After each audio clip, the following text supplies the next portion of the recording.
Hey guys, it's Ashley. Welcome back to my channel, and welcome to yet another installment of Filling Newcrest, a series on my channel where I quite literally fill Newcrest with random lots. But they're not really random. They're just, I try to have like an even mix of residential and community lots for your Sims to just have a nice place to live. And that being Newcrest is the place that I'm referring to.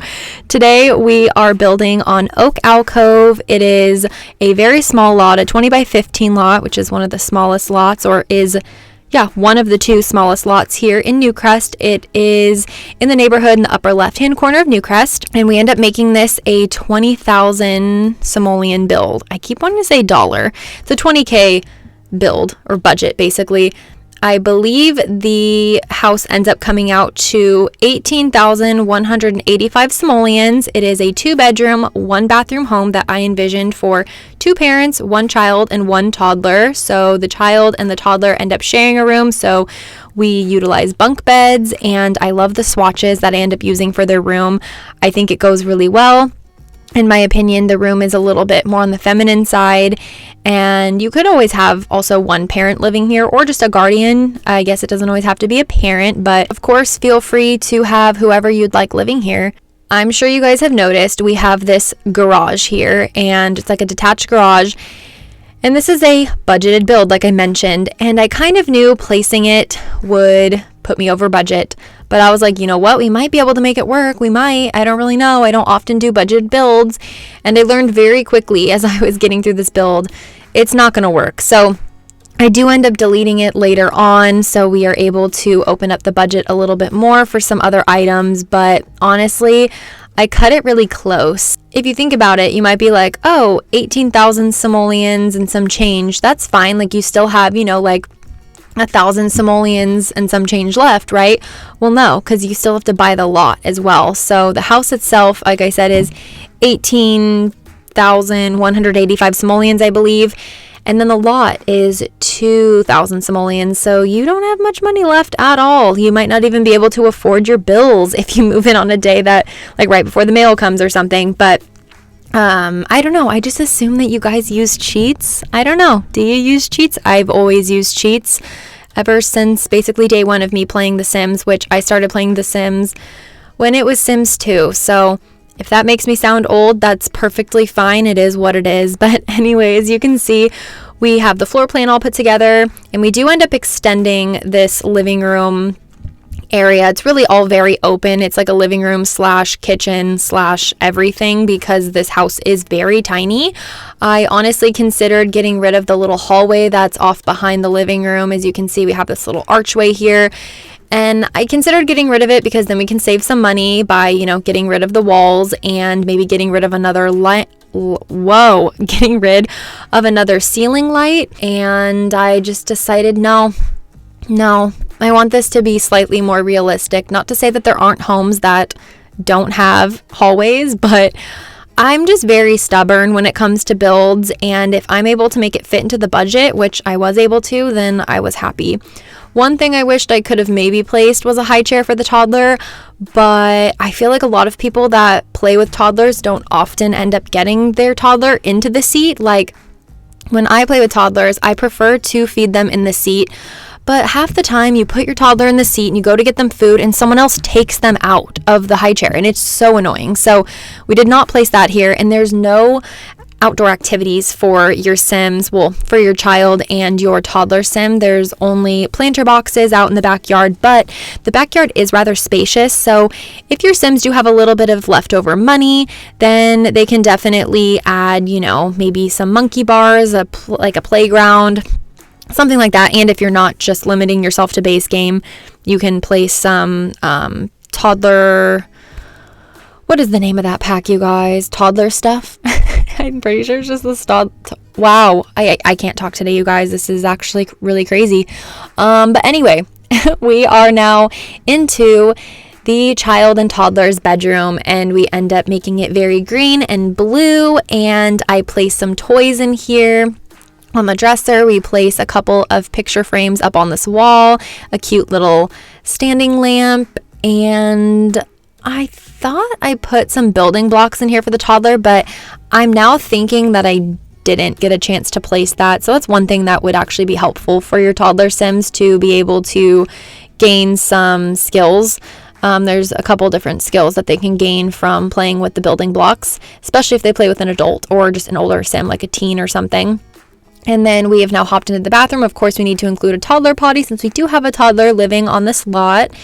And it's just a very simple bathroom. We use the cheapest shower tub combo, which I honestly personally really like that specific shower tub combo. It is a bit outdated and old and not the cutest, but I think you can make it look really charming, especially with like certain swatches. Like I personally love a nice colorful build. So it's like fun to do like the yellow or the blue or the pink swatch. It's just fun to kind of throw some fun color into a bathroom. And then here is where we just deleted that detached garage so we can gain a little bit more money and be able to actually give these parents a rug for their primary bedroom.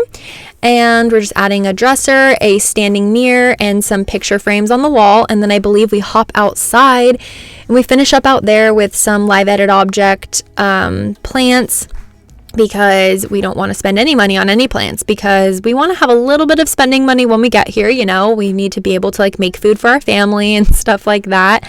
And of course, pay our bills. We want to maybe be able to watch some TV. So of course, you have a TV, it's not going to cost you money right up front. But if you're watching television a lot, your bills are going to cost a little bit more. But anyway, we just switched up the counters and cabinets because they were a little bit too pricey, which again, I knew going into it would be a little pricey, but I just tried to mess around with the budget and see what we could do. And I felt like the other cabinets and countertops definitely looked a bit more like they fit this build. Like it's just a really charming, cutesy little build.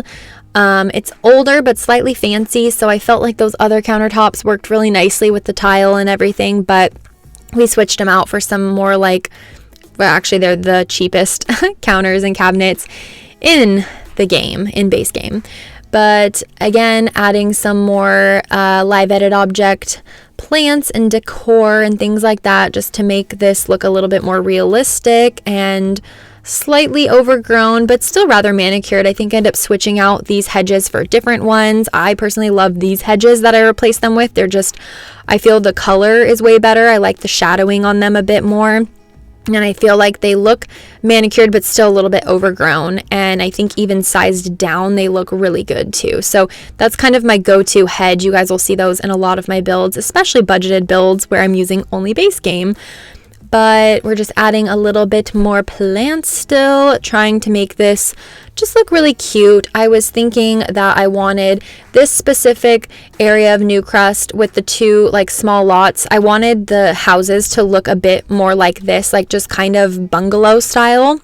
And then I'm thinking for the bigger and more expensive lots that are in the lower left-hand corner of the Newcrest map to be more like brick and more just big, like kind of mansion-y, but still I want to do budgeted builds, so I don't want to make them too big. I want to be able to fill them properly. And then the neighborhood off to the right, I want them to be a little bit older. Like they could still be bungalow kind of, but maybe a little bit cottagey, maybe a little bit of downtown vibes. Like anyway, we're pretty much getting up on the end of the build. I will have this listed in a playlist for you guys called Filling Newcrest, so you guys can find these builds more easily. I do already have 2 community lots up, a community pool and a national park. And then this is the first actual residential lot. So I hope you guys enjoyed. I hope you stick around for the screenshots and that you enjoy them. Make sure to hit that subscribe button, hit that post notification bell so you're aware of when I upload in the future. And I hope to see you in a future one. Bye.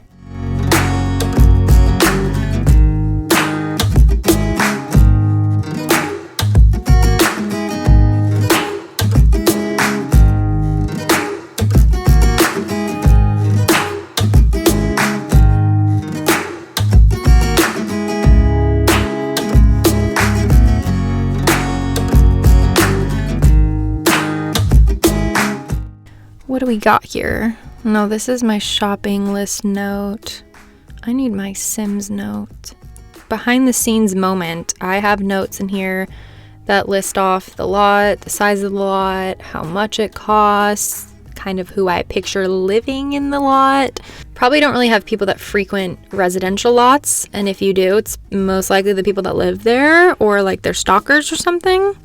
You know, you all have that one sim, like whether it's a neighbor or just some random from another world that just shows up at your front door for no freaking reason. Like, what's up with that? Especially the ones from other worlds. Like Lilith Pleasant, what are you doing at my front door? This is so weird. Hi.